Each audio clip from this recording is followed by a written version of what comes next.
Okay, so for today's lesson, we're going to be looking at the expression of Islam's beliefs and values and its impact on personal and collective identity. I'll cover the personal and collective identity to some extent in this lesson, but we're mostly going to focus on that in class. So the main lesson today is looking at the beliefs and values and how they are expressed within Islam. So I'm just going to quickly go over some of the core beliefs and values of Islam. So the main one is that Allah is the one true God. It's pretty self-explanatory belief, and this is a common belief within most monotheistic religions. And if we're not sure what that is, monotheism is believing in one God. So all Christians and Jewish people believe that their God is the one true God. So that's not that uncommon. They also believe that Muhammad is the messenger, the last great messenger of God. Muslims also believe that Jesus and Moses were all parts of, or were all prophets of God. However, they do not believe that Jesus was the Son of God or that he arose from the dead. So they have some similar beliefs when coming to prophets as Christian and Jewish people, but they don't follow all of the stories around it. Judaism and Christianity, Muslims also believe that Judaism and Christianity were all previous messages of God, but the message has been lost. And this is linked to the historical context of the time, as the messages from God as spoken by Muhammad were seen as a reform in Christianity and Judaism to what they previously were. And this belief continues for Muslims today. So most Muslims believe that, well, not most, all Muslims believe that Judaism and Christianity were previous messages of Islam, but they've been lost a little bit. They also believe that each individual has their own relationship with God, and it's not necessary to have a middleman to connect with God. So they don't need priests and popes to have a relationship with God. It can just be done with an individual. And this point is going to become increasingly important as we go along. So some of the core values of Islam is patience. They believe that people should be patient in life in regards to their work, relationships, and worship, and they think it's a really good kind of way of life, and they believe that all Muslims should be patient.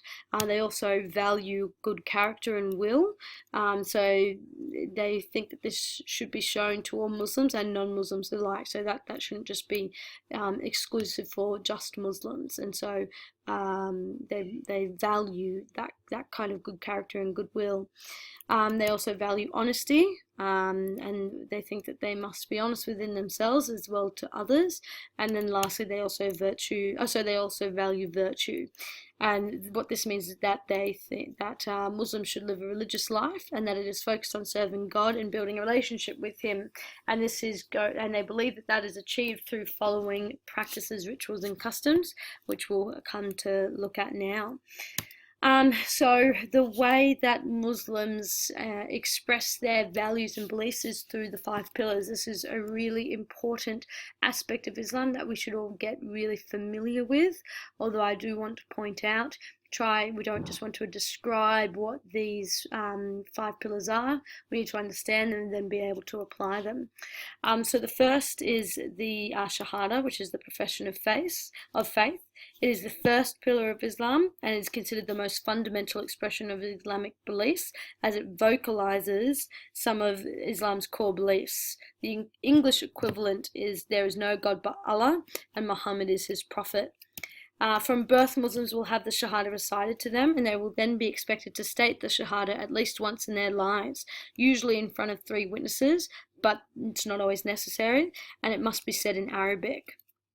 And by stating and believing in the Shahada, Muslims believe this is how you become a Muslim. They don't believe in baptism or communion, so to say this and to believe it is all that is required.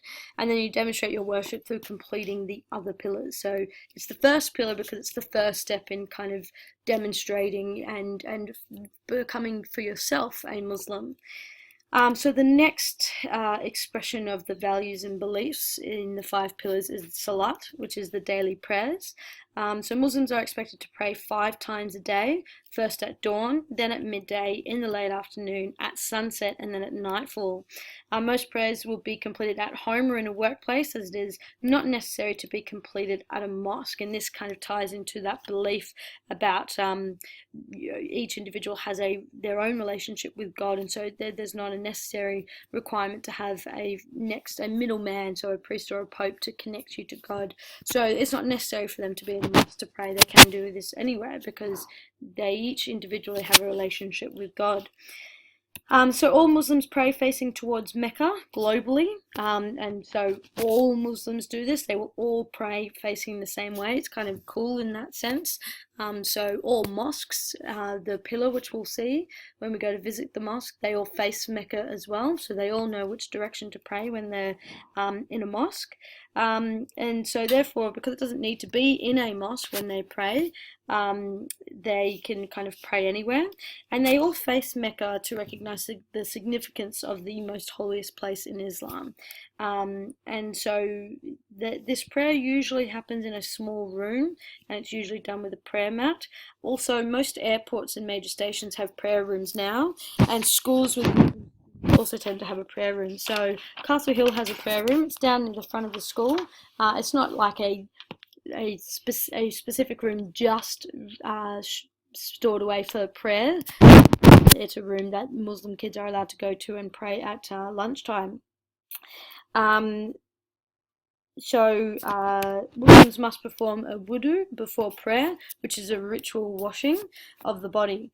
And they do this because Muslims believe you must be clean and pure when connecting with God. So firstly, they start by washing their hands, and then their mouth and face, and then their arms up to their elbows and both feet up to the ankles. Showering before prayer is...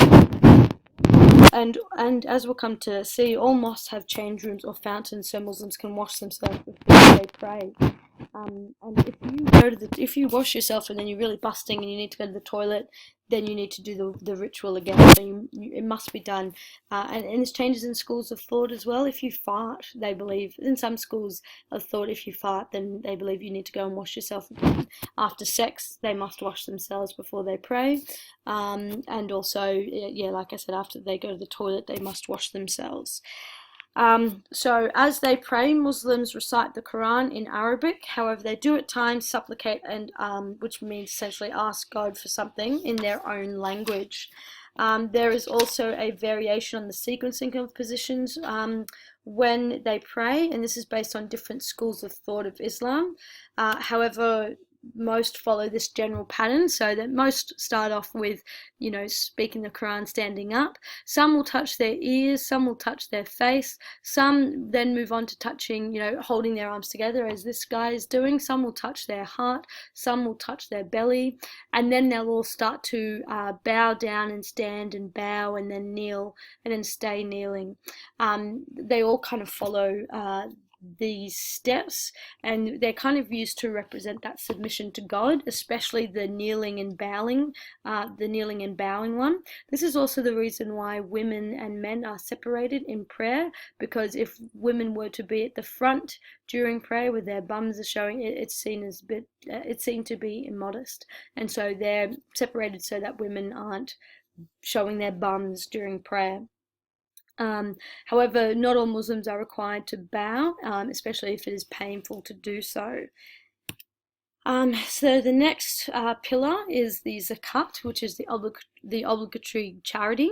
So one of the core values and beliefs of Islam is caring for those less fortunate, as Muslims believe that all of the earth's wealth belongs to Allah. And that the individual people are holding it in trust for him, so therefore it should be used to spread around society and to benefit it. So Muslims do this by providing charity, both food and money, and it's a requirement of Islam, and they do this especially during Ramadan. And after Ramadan, during Eid, they will donate their food and their money to the homeless or to the poor. Also, all Muslims are expected to donate 2.5% of their individual wealth to those less fortunate whenever possible annually. So they're expected to give quite a bit of donation frequently throughout their lives. The next pillar is Sawm, or fasting, and this happens every year during the month of Ramadan, which is the 9th month of the lunar year. All Muslims except those that are too young or sick, or women who are menstruating, will fast from dawn until sundown. What this means is that for the entire month, Muslims will not eat or drink while the sun is up. So they will usually eat something light at sundown and will have meals throughout the night, the last one during their dawn prayers. They also must not have alcohol, smoke, sex, medication, and sweets for the entire month, both in the day and at night. So they have to stay away completely from alcohol, smoke, sex, medication, and sweets. Muslims do this as it demonstrates their core belief and value of sacrificing oneself to Allah. And Muhammad's teachings, because it is a struggle to make it through the day, and they're spending an entire month worshipping God and His messages, so it's a pretty big feat to undertake, and therefore they're kind of experiencing some of the struggles that Muhammad went through, as well as some of the individuals around the world. So the fasting is really meant to be used to demonstrate that suffering of Muhammad and what a lot of the poor and impoverished people go through today as well. And lastly, the Hajj. So all Muslims are expected to, the pilgrimage to Mecca. So all Muslims are expected to at least once in their life take the sacred journey to Mecca, unless they are too poor or ill to go. And the Hajj is meant to commemorate the trials Prophet Abraham, who they believe built the Kaaba, and his family faced in Mecca. And it also represents the significance of Mecca to all Muslims. Annually, 2 million Muslims will travel to Saudi Arabia for the Hajj, which is the pilgrimage to Mecca. And this represents universal brotherhood and sisterhood, as they all worship Allah together in the same way. And this is seen through the fact that all of the men wear 2 white pieces of cloth, and all of the women wear a basic cloth dress and scarf, which can vary in color but not material. It needs to be made out of cloth. They will also all move around the Kaaba, Mecca, and Medina at the same time, and there is no separation of ethnicities or class. They do, however, separate people by sex, as keeping with the traditional Islamic practices, women and men do not pray together in public areas. Alright, so now I'm going to show you a quick video that goes through the Hajj, and it's pretty good because it shows you what the Hajj looks like, and it also details some of the movements that they make as they walk through. So we'll watch that, and then that'll be it for this lesson. Also, I just wanted to quickly go through the question. So I've changed the notes or the questions at the end of the lesson a little bit, and you should see this reflected in your Google Docs. So what I want you to do instead of what it says at the bottom is I want you to just write some dot point notes on each pillar. So what are they? What are Muslims expected to do? I want you to state which values or beliefs it represents, and provide some detail on how this shapes personal and collective identity for each pillar. The last one, so providing detail on how this shapes personal and collective identity, you can do a little bit now, but if you're not too sure, you can leave that and go back over it once we've covered it in class. Okay, so like I said, now this is going to go over the Hajj and what they do and how, and then that'll be it for this lesson. Mecca sits in the western mountains of Saudi Arabia, in a sanctuary roughly 100 miles square.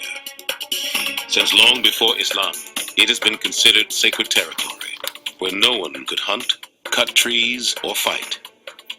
At the heart of the city is a great mosque called Al-Masjid Al-Haram, and at its center is the Kaaba. Muslims don't worship the Kaaba. They worship what it represents, the one God. Hajj takes place in and around Mecca. It is a series of rituals performed between the 8th and 13th days of the last month of the Islamic calendar. While circling the Kaaba is the final act of the pilgrimage, it is also the top priority for pilgrims when they first get to Mecca. For Muslims who have prayed in this direction every day for years, seeing the Kaaba for the first time is almost overwhelming. Now to the Valley of Mina, where the Prophet Muhammad stopped and rested on his Hajj nearly 14 centuries ago. This is a town that grows from virtually 0 to 2 million people overnight. At dawn on the next day, the camps stir with anticipation for the greatest day of the Hajj. 2 million people are are off to the plain of Arafat. Some 50,000 vehicles clog the roads.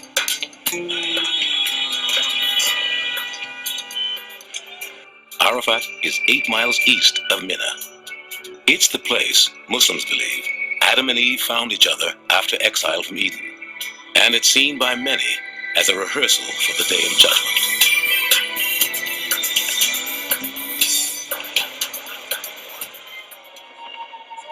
It's Judgment Day. All the trappings of life sort of fall away, and you see these people in front of God Almighty. And that's all there is. A strange quiet descends in the afternoon as people turn inward. It's called the Standing at Arafat. Only when the sun has set can pilgrims leave Arafat. Nearly 2 million people stand poised to move as soon as the sun dips below the horizon. The pilgrims move back toward the white tents of Mina, where tomorrow they will engage in a symbolic battle with the devil. Here, Muslims believe, God asked Abraham to sacrifice his son, but the devil challenged him not to. One story says, Abraham pelted the devil with stones 3 separate times, chasing him away. 3 stone pillars mark the spots where Abraham stood his ground. At a place called Muzdalifa, on the way to the pillars, pilgrims pick up pebbles to stone Satan themselves. The ritual is called the Jumurat. With all other rites complete, pilgrims return to Mecca for a grand parting visit. They have all earned an honorific title, Haji for the men, Hajjah for the women. Pilgrims arrive alone in a current of 1 million strangers and go home riding a spiritual wave of rebirth.